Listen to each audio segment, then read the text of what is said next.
Assalamualaikum warahmatullahi wabarakatuh. My name is Indah Maharani Sution. My ID number 20140500048. Okay, I will explain about narrative text. The first definition of narrative text and purpose. What is narrative text? Narrative text is a text that contains imaginary stories, fairy tales of true stories that have been exaggerated. Usually there is a moral clue to be learned at the end of the story. The purpose of this text is to entertain the reader about the story or stories written by the author, and at the same time imply a moral message to be conveyed to the reader. Nah, jadi di sini misalkan menjelaskan tentang naratif teks. Yang pertama, apa tujuan dan apa pengertian dari naratif teks dan tujuannya? Naratif teks adalah teks yang berisi tentang cerita hayalan, dongeng, ataupun kisah nyata yang telah dilebih-lebihkan. Biasanya ada nilai moral yang biasa dipetik di akhir cerita. Nah, apa tujuan teks ini? Dan tujuan teks ini adalah untuk menghibur, membaca tentang satu kisah atau cerita yang dikarang oleh si penulis dan di saat yang sama juga menjelaskan pesan moral yang ingin disampaikan kepada pembaca. Next, various of narrative text. 1. Fairy tales. In short, fairy tales are fairy tales with the genre of fantasy or unreal stories. Fairy tales usually take the form of folk tales or children's stories whose stories and shrouded in magic. Example include Snow White, Thumbelina, Timun Mas, and Cinderella. Jenis-jenis naratif teks. Yang pertama, fairy tale. Singkatnya, fairy tale adalah dongeng dengan genre cerita fantasi atau tidak nyata. Fairy tale biasanya berbentuk cerita rakyat atau cerita anak-anak yang kisahnya diselimuti oleh keajaiban. Contohnya Snow White, Thumbelina, Timun Mas, dan Cinderella. 2. Folk tale or folklore. Almost the same as fairy tale, folk tale or folklore is a folk tale that is passed down from generation to generation. In addition, this folktale usually spread by word of mouth, so that it will be told from generation to generation until it becomes part of the community's tradition. An example of the story is Malin Kundang.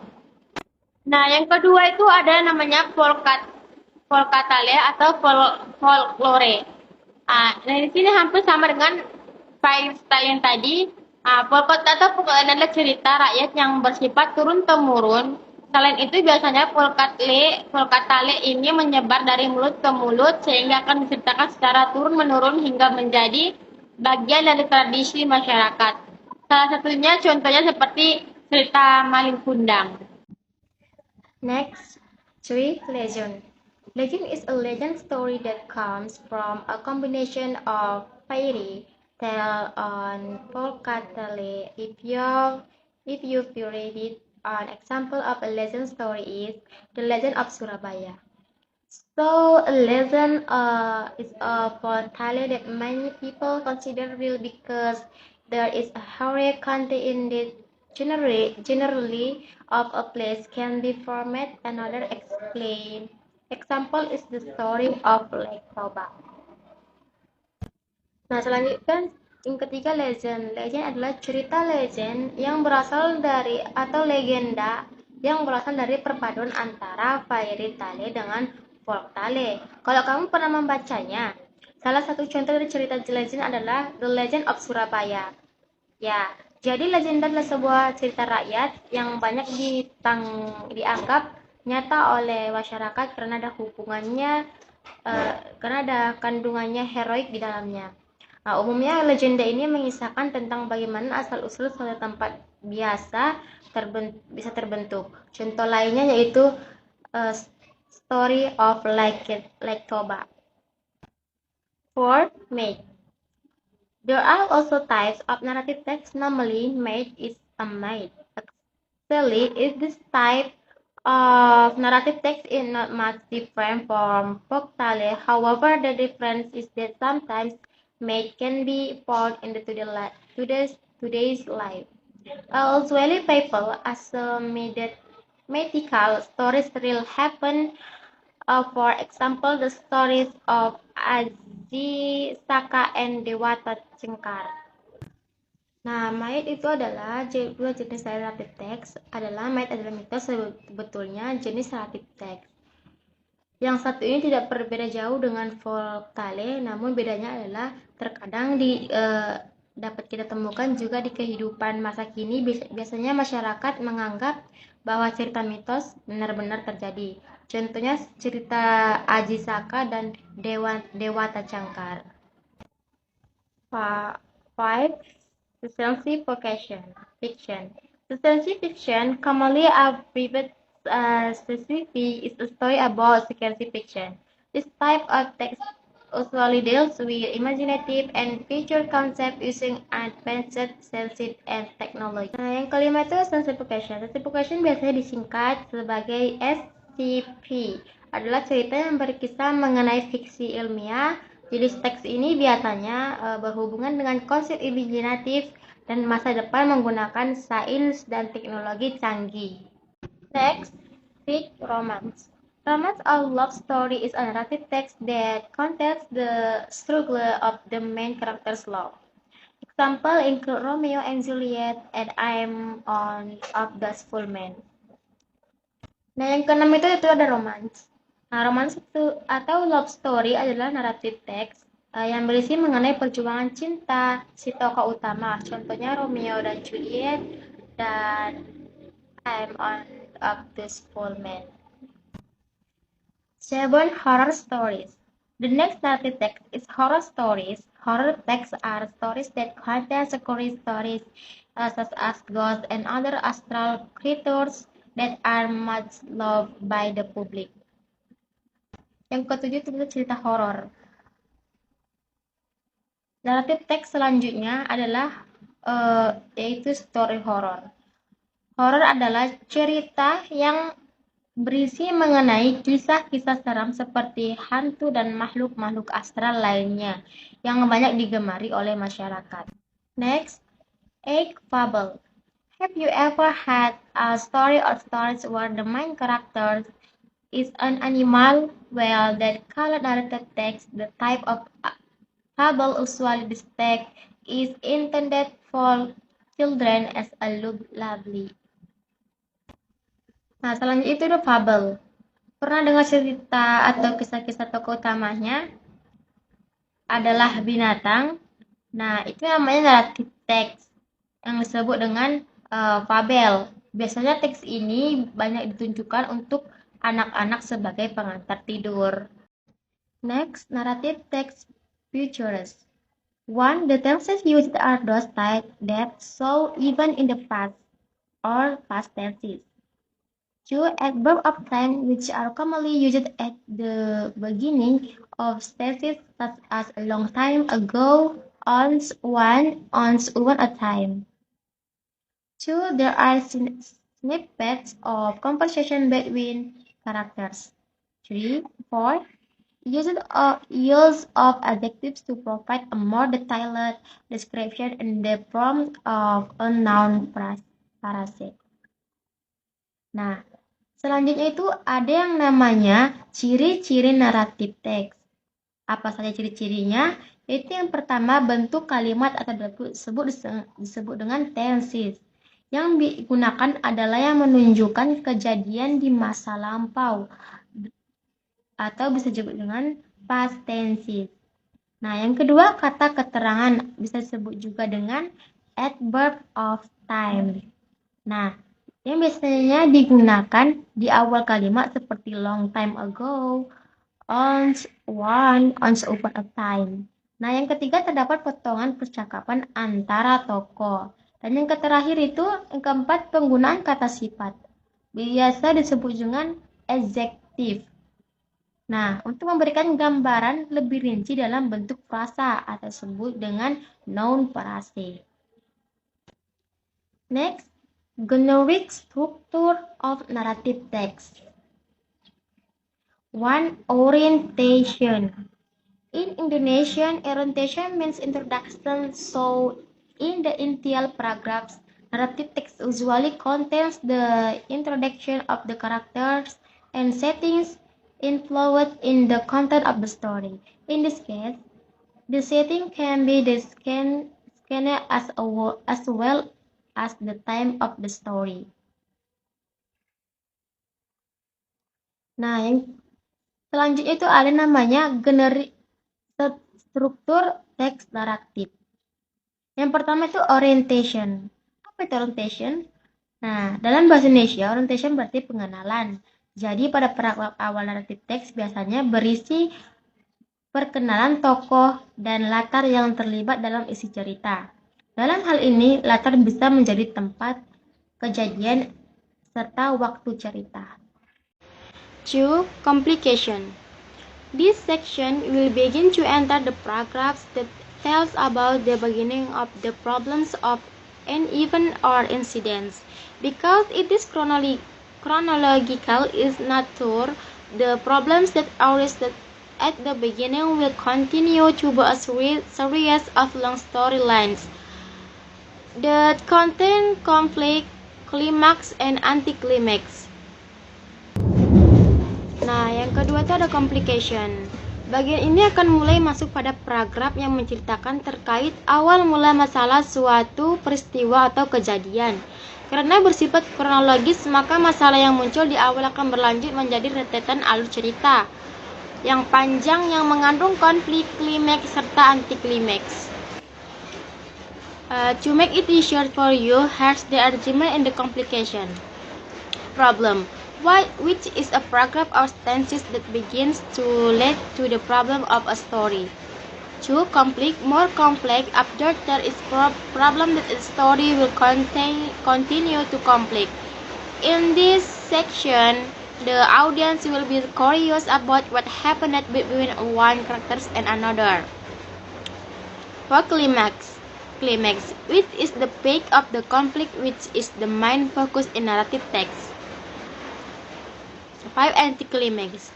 In Indonesian, this section is also known as conflict reduction, so the conflict will decrease slowly. Next lesson, solution. As the name implies, is a solution that the paragraphs in the solution section will explain the resolution of the conflict that has been described but previously. Nah, jadi ada susunan yang memudahkanmu dalam complication. Yang pertama itu problem, yaitu paragraf atau kalimat yang mulai menjurus pada masalah dalam suatu cerita. Selanjutnya konflik, lebih kompleks lagi setelah ada masalah, maka cerita akan berlanjut pada konflik. Di bagian ini, audiens akan dibuat penasaran dengan apa yang terjadi antara satu tokoh dengan tokoh yang lainnya. Selanjutnya klimaks, yaitu puncak konflik yang menjadi sorotan utama dalam naratif teks. Terus antiklimaks. Dalam bahasa Indonesia, bagian ini biasa disebut juga sebagai penurunan konflik. Jadi konflik akan berkurang secara pelan. Yang terakhir solution. Sesuai dengan nama yaitu solusi, maka paragraf dalam bagian solusi ini akan menjelaskan tentang penyelesaian dari konflik yang sudah diceritakan sebelumnya. Nah, in this case, complications are divided into 3 complex normally. 1. Natural conflict. Natural or inter-university conflict. 2. Social conflict. Conflict between characters or actors. 3. Physiological conflict. Inner conflict or self. Nah, dalam hal ini, complication terbagi ke dalam 3 konflik, yaitu yang pertama, natural conflict. Apa itu natural conflict? Konflik alam atau antar semesta. Yang kedua, sosial konflik, konflik antara tokoh atau pelaku. Yang ketiga, physiological konflik, konflik pada batin atau diri sendiri. Next, three, resolution. Resolution in the end of the story or the conclusion of the story. This paragraph can be a further explanation of the solution. In this section, the reader can also describe whether the narrative text that is made will end with a sad ending or a happy ending. Nah, yang ketiga itu ada resolution. Apa itu resolution? Yaitu akhir dari cerita atau kesimpulan dari cerita. Paragraf ini bisa menjadi penjelasan lanjutan dari solusi. Dalam bagian ini, penulis juga dapat menggambarkan apakah naratif teks yang dibuat akan berakhir dengan sad ending atau happy ending. For orientation. Actually, this structure is not mandatory in narrative text. However, generally, these sentences in this paragraph will tell the final condition of the character in the story, or it can also contain lessons and moral messages that can be taken by the reader to be implemented in real life. Nah, yang keempat itu ada yang namanya reorientation. Apa itu orientation? Nah, struktur yang satu ini tidak wajib ada di naratif teks. Namun umumnya, kalimat dalam paragraf ini akan menceritakan kondisi terakhir sang tokoh dalam cerita atau bisa juga diberisi tentang pelajaran dan pesan moral yang dapat diambil oleh pembaca untuk diimplementasikan dalam kehidupan nyata. Next, elements or language rules of narrative text. One, simple past tense. Tense used to tell the past. Nah, itu selanjutnya itu yang terakhir penjelasannya yaitu unsur atau kaidah kebahasan naratif teks. Yang pertama itu simple past tense. Hayo, masih ingat apa itu simple past tense?